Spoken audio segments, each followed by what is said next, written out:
nêu cao tinh thần, trách nhiệm thực hiện nghiêm túc thảo luận, tập trung để đi tới thống nhất cao trong hoạt động. Với những nhiệm vụ qua, trong đó thay mặt ban tổ chức buổi lễ hôm nay, tôi tuyên bố khai mạc buổi lễ. Kính chúc các đồng chí đại biểu mạnh khỏe và kính chúc lễ thành công tốt đẹp và xin chân thành cảm ơn.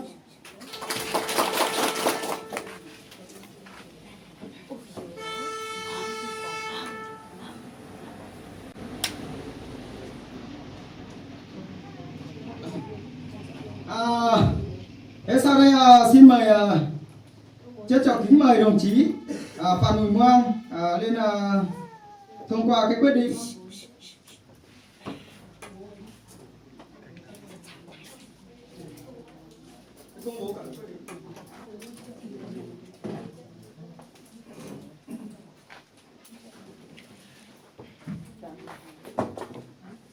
Kính thưa các quý vị đại biểu, thưa toàn thể buổi lễ, được sự phân công của chủ trì buổi lễ, tôi xin thông qua quyết định thành lập hai xã. Cộng hòa xã hội chủ nghĩa Việt Nam, độc lập tự do hạnh phúc, Ủy ban nhân dân huyện Hoàng Su Phi số 1181 QĐ-UBND Hoàng Su Phi ngày 25 tháng 5 2017 quyết định phê chuẩn thành lập hợp tác xã hoạt động theo luật hợp tác xã.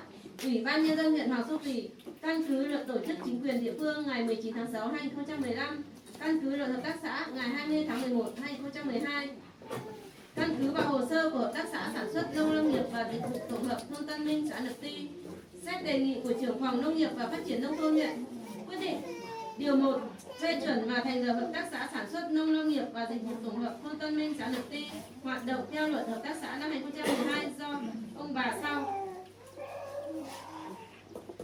1. Ông Lý Văn Phúa, Chủ tịch Hội đồng Quản trị, Giám đốc Hợp tác xã làm đại diện. 2. Ông Lý Sành Tòng, thành viên, Phó Giám đốc Hợp tác xã. 3. Ông Phan Thị Châu, thành viên, Kiểm soát Hợp tác xã. 4. Bà Triệu Mười Đến, thành viên, Kế toán Hợp tác xã.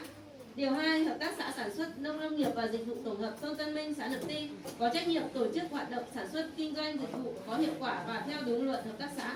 Hàng tháng, hàng quý, 6 tháng và cả năm báo cáo kết quả hoạt động sản xuất kinh doanh về phòng nông nghiệp và phát triển nông thôn, phòng tài chính kế hoạch huyện. Điều 3. Các ông bà Chánh văn phòng Hội đồng nhân dân, Ủy ban nhân dân huyện, trưởng phòng nông nghiệp phát triển nông thôn huyện, trưởng phòng tài chính kế hoạch huyện, giám đốc hợp tác xã sản xuất nông lâm nghiệp và dịch vụ tổng hợp thôn Tân Minh, xã Nậm Ti có trách nhiệm thi hành quyết định này. Thay mặt Ủy ban nhân dân, ký thay chủ tịch, phó chủ tịch Triệu Sơn An đã ký. Sau đây xin trân trọng kính mời đồng chí Phan Sạch Phấu, Bí thư Đảng ủy, Chủ tịch Hội đồng nhân dân xã lên trao quyết định cho hợp tác xã. Xin trân trọng kính mời đồng chí. Mời ban giám đốc hợp tác xã đứng lên phía trước này.